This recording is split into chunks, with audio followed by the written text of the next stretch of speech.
Bonjour à tous, bienvenue dans l'invité du jour. Après une longue traque, il a fini par rencontrer l'un des félins les plus secrets au monde, l'insaisissable panthère des neiges. Frédéric Larrey est photographe, il vit en Provence et il a passé plusieurs saisons avec son équipe au Tibet pour photographier cet animal. Bonjour Frédéric. Bonjour Camille. Merci d'être avec nous. Alors on a la chance de partir avec vous un petit peu avec vos images en Asie centrale. Vous êtes photographe professionnel depuis plus de 15 ans. Pourquoi avoir voulu voir la panthère des neiges ? Alors en fait on m'a fait ce cadeau, on m'a proposé d'aller faire un projet d'exposition sur la faune de l'Himalaya. Et la panthère des neiges est un animal très charismatique en fait, du haut plateau tibétain.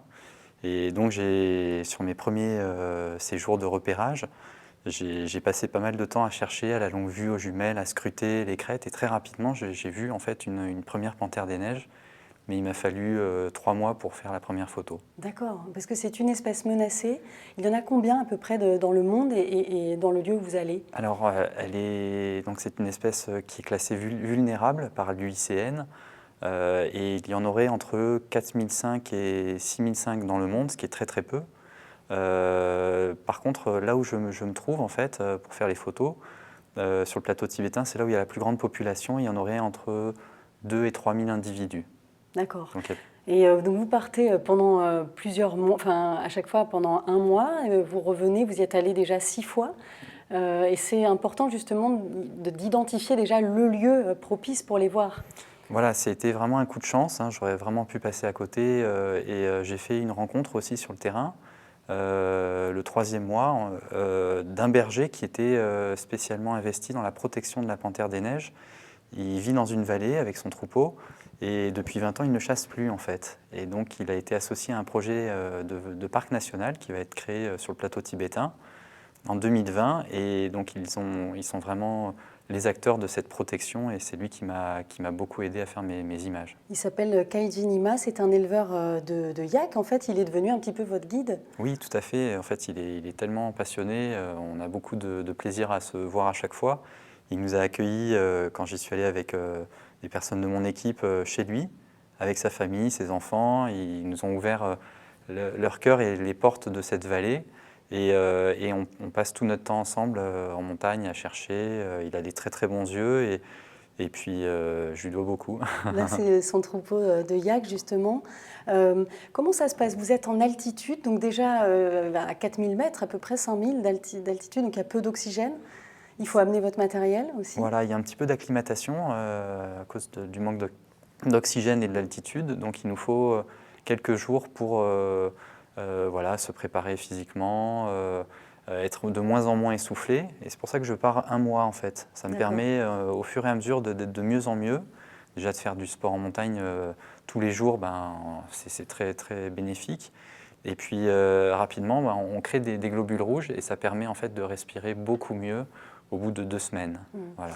Donc vous partez à sa recherche et puis il y a des moments où vous choisissez un lieu où vous allez la voir. Comment on décide de l'endroit où on va se placer ? Alors il faut imaginer qu'il y a beaucoup de panthères que l'on ne voit pas. Peut-être elle nous voit cachée. C'est un animal qui est extrêmement dur à voir et très mimétique. Sa robe en fait, beige, vraiment la couleur de la roche. Avec ses taches aussi, elle se confond parfaitement. Et donc il faut prendre des repères visuels pour essayer d'estimer la taille qu'elle aura à l'endroit où on la cherche. Donc ça, c'est un peu une première chose qui s'acquiert avec le temps, et puis aussi de déceler quels sont ses perchoirs préférés.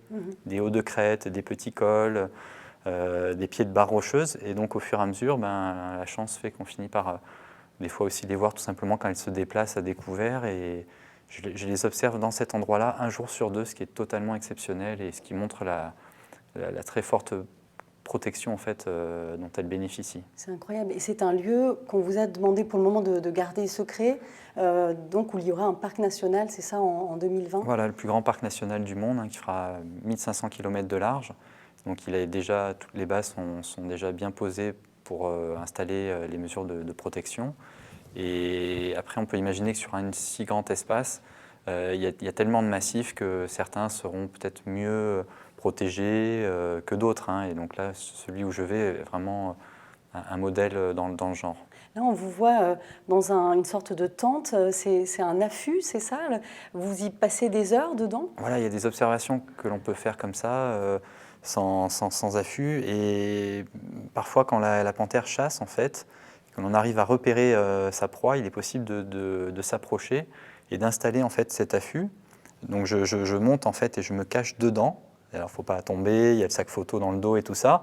Ça me permet d'arriver à une distance de 100 mètres, des fois même moins, jusqu'à 50 mètres, et de ne plus bouger pendant la demi-journée, la journée, ou des fois plusieurs jours d'affilée, de manière à pouvoir vraiment voir des scènes de vie sans être vues, ou du moins elles nous oublient en fait au bout d'un moment dans l'affût. Là, on voit ces images incroyables de deux jeunes. J'imagine que ça a été une grande émotion quand vous les avez vus dans votre objectif. C'était une très très très belle surprise. De faire un reportage photo sur la Panthère des Neiges, c'était un rêve de gamin, quoi. Et de voir aussi ces petits félins si jeunes accompagner leur mère comme ça à une cinquantaine de mètres. J'étais juste sous une petite toile de camouflage. Au début, j'étais assez impressionné parce que la femelle panthère, elle peut faire 40, 50 kilos. Et elle était vraiment très proche. Et ça ne l'a pas empêché de sortir avec ses petits qui sont venus se nourrir sur la proie, malgré le fait qu'ils continuent à allaiter.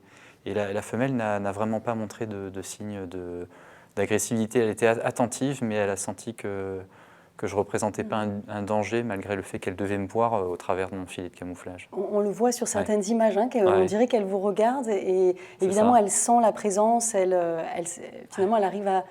Elle n'est pas dangereuse pour l'homme. Ce n'est pas des animaux dangereux. Il y a un ou deux cas connus dans la bibliographie d'attaques sur l'homme et qui sont vraiment totalement exceptionnels, d'individus très âgés qui avaient du mal à s'alimenter.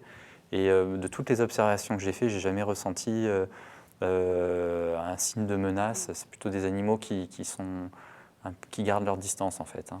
Et ce sont des animaux qui parfois mangent des yaks, ils se nourrissent de yaks, donc du coup même parfois des yaks des troupeaux de ceux qui sont avec vous, et pourtant ils les tolèrent en fait. Voilà, c'est vraiment ça qui m'a énormément plu en fait quand j'ai vraiment pris connaissance de ce qui se passait dans ce massif. C'est que les bergers en fait se sont fait un peu les protecteurs de la panthère. Ils ont accepté en fait de partager le pâturage entre les troupeaux d'herbivores sauvages et leurs yaks domestiqués. Et aussi, ils acceptent que les félins, panthères des neiges ou d'autres prédateurs comme l'ours, le loup, viennent en fait prélever quelques animaux dans leurs troupeaux, ces pertes étant compensées d'une année sur l'autre avec les naissances. Les bergers consomment très peu eux-mêmes de yaks, 1 à 2 yaks par an dans leurs troupeaux. Ils n'ont pas besoin d'avoir des rendements importants dans l'élevage. C'est de l'élevage de subsistance, un peu comme... voilà, c'est un animal qui est indispensable à la vie en haute altitude pour les bergers. Et donc, ils ont cette tolérance incroyable qui nous renvoie beaucoup de choses ici, quoi. Alors on va regarder un extrait d'un film justement qui raconte votre track.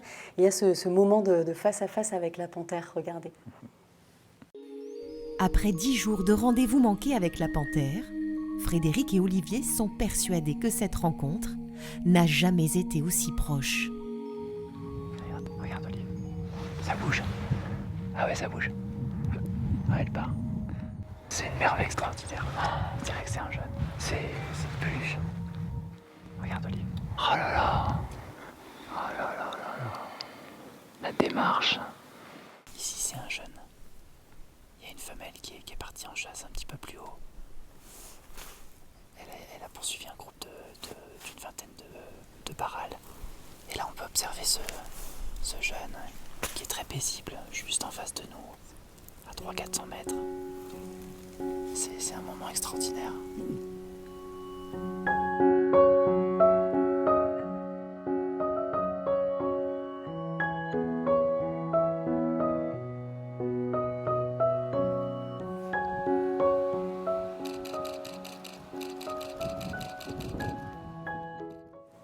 C'est une émotion à chaque fois que vous la revoyez.